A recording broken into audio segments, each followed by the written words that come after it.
Good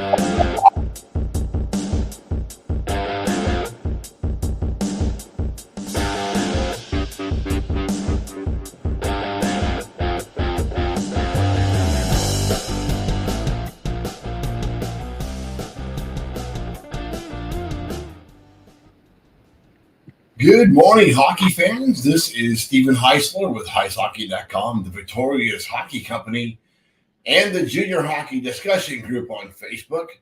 You are watching the Junior Hockey Morning Show. We are on the World Sports Broadcasting Network, WSBN.TV, Facebook, Twitter, YouTube. Hopefully this morning in your living room, in your car, maybe you're at the hockey rink, celebrating this amazing Monday, June 19th, the Juneteenth day, an official federal holiday today. So none of you should be working, like me. Today is the Monday Mash. We're going to go into two subjects that are somewhat related. The Wenatchee Wild move from the BCHL to the Western Hockey League, and then also touching on college hockey's continuous ban of major junior hockey players from the Ontario Hockey League, the Quebec Hockey League, and the Western Hockey League. Rumors are flying around right now that ban is about to be removed. So let's start with Wenatchee. Wenatchee Wild make major move. Sometimes when an opportunity knocks, one can't help but open the door. That statement pretty much summarizes Wenatchee Wild owner David White's decision to purchase the Winnipeg Ice and move them from Winnipeg, Manitoba to Wenatchee, Washington. Folks around the game have been speculating that David White knew he was going to make this move months ago. I think that we knew years ago that was the ultimate goal for Wenatchee. It makes a lot of sense. It wasn't sure if the market could sustain it. That has improved otherwise. There were 5 teams in the United States before Wenatchee got that WHL team. And it just made sense geography-wise and for local rivals. Although in no way thrilled by the move, the British Columbia Hockey League took the high road when the relocation of the WHL was mentioned. And it certainly did. In the press release, the BCHL, really it was going to be Chilliwack, Wenatchee, a couple other opportunities or targets for that team. In the end, the BCHL kind of knew they were going to lose one of their teams as a result of this move. Western Hockey League's a little bit higher level of play than the BCHL. So it wasn't a big surprise that one of the markets were going to be taken out. Chilliwack was the other possibility. That was rejected by the arena, and David White got a price probably that he couldn't refuse. Some folks around the game have speculated that the Wild knew the acquisition of the major junior ice was going to be a possibility. I can say this. Talas and I drove from Florida all the way to Las Vegas, Nevada for Wenatchee's camp there in Las Vegas, Prospect Camp. Nobody there was thinking they were not going to have a BCHL team. Everything about that camp was in preparation for the upcoming BCHL season. Period. Kids that moved on from that camp in Las Vegas to the Wild main camp in Wenatchee just a few weeks ago. Again, they assembled a group of players that were absolutely fantastic. The Wild staff certainly had no indication this was happening at all. Shocker. And that goes from Troy Mick to Bliss, to other guys in that staff, there was no absolutely idea this was a possibility or this would be happening in advance of this upcoming season. Period. Anybody that continues to go out and yap, Fargo Force guy, is making an ass out of themselves.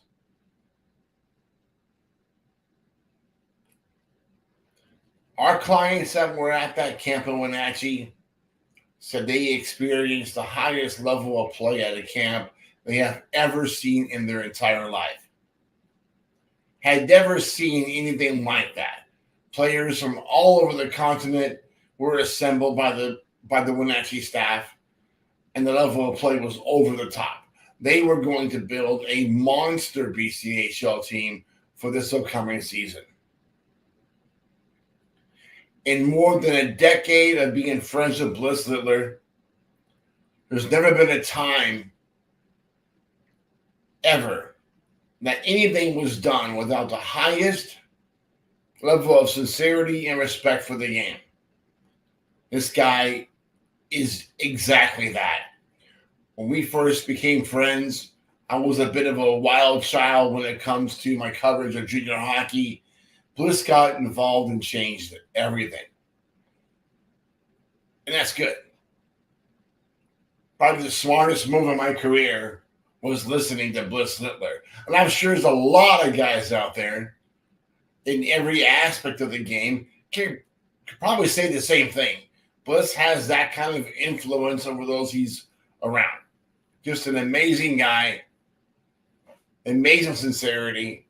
And this situation, although not exactly what happened according to plan, I'm sure they wanted to acquire the team,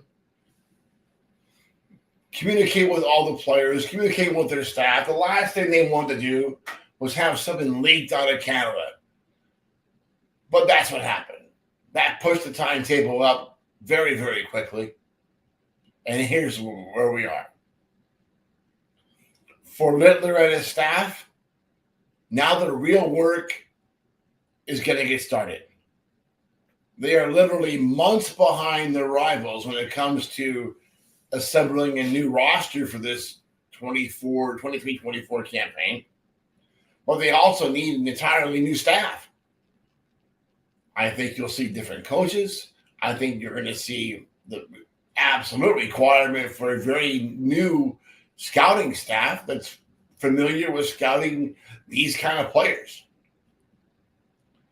And then the conversation switches from, are you going to be an NCAA bound player or are you going to be a NHL bound player? And that discussion is continuous. And with Bliss's high level of respect for college hockey and what he's done to date, over the years to get kids to college hockey, I'm sure that this next subject's going to hit really close to home.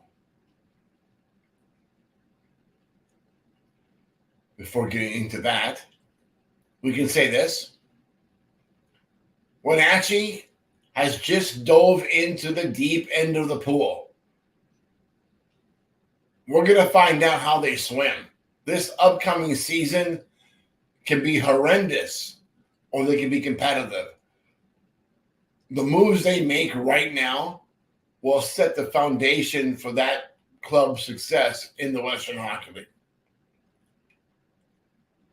Next, NCAA to reconsider major junior eligibility. You know what?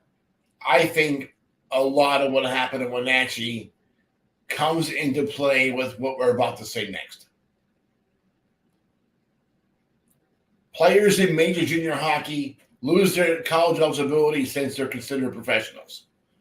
But the lines between professional and amateur have been blurred now that the NCAA allows its athletes to profit off their name, image, and likeness, or NIL. The NCAA is steering into uncharted waters with the new NIL rules.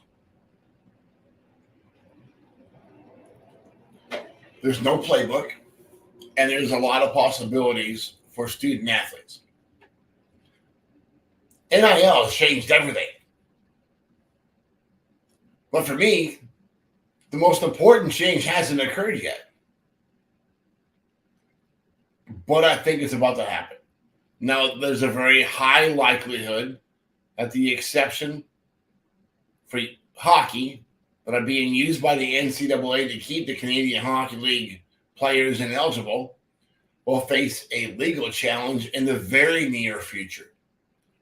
I'm hearing that can happen as early as mid-July.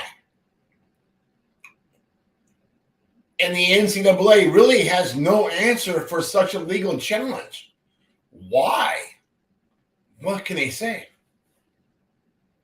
In a time where the word equality is being tossed around like a football in the fall, it's clear that hockey is being discriminated against by the NCAA. Let's face it, major junior players get little more than hamburger and toothpaste money, while college football players and basketball players are rolling into practice in new Porsches. The money flowing is ridiculous. So enough already. Let's call it what it really is. Those rules are in place to protect the United States Hockey League. The USHL is already doing well when it comes to National Hockey League draft picks and Division I commits, and they have an advantage over their Canadian Hockey League counterparts. That only proves that America's Tier 1 league no longer needs such protections from the NCAA. Continuing to do so goes completely against what's good for the game and college hockey. Those Canadian Hockey League players are only going to enhance the level of play at the collegiate level of play. NCAA hockey will get much better if those kids are eligible. What is the problem? They finish their career in the Canadian Hockey League. You know what? Do I go pro? Do I go to the ECHL? Do I go to the SPHL, or do I go to school? Why not give those kids that option? It doesn't make any sense that we're continuing to block them. Enough already. Again, hockey should not be treated any different than the rest of NCAA sanctioned athletics.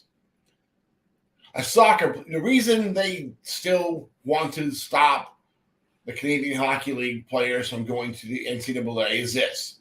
Some NHL players or drafted players are signed and returned to their clubs. And to the NCAA, that's the equivalent of putting a piece of poop in the punch bowl. Oh, there's a professional player over there. All those kids are ineligible. But that only applies to soccer. If a college soccer player decides in the offseason to play for one of these United Soccer League clubs, he can play alongside professionals all summer long. They can play games against full professional teams. It happens every summer. But here we are. Oh, no, that's okay for soccer. Can't do that for hockey. Makes no sense. These kids deserve the chance to develop their abilities in preparation for the collegiate or professional levels of the game. Same way for baseball. They make a decision. They sign a contract. They get paid. But they make a decision. Do I continue on to professional baseball? Or do I go to school? With 9 major junior teams now in the United States, it's clearly time to end the charade that is restricting college hockey eligibility. It's over. We're done with it. That's it for today, folks. Hope that you enjoy your morning coffee.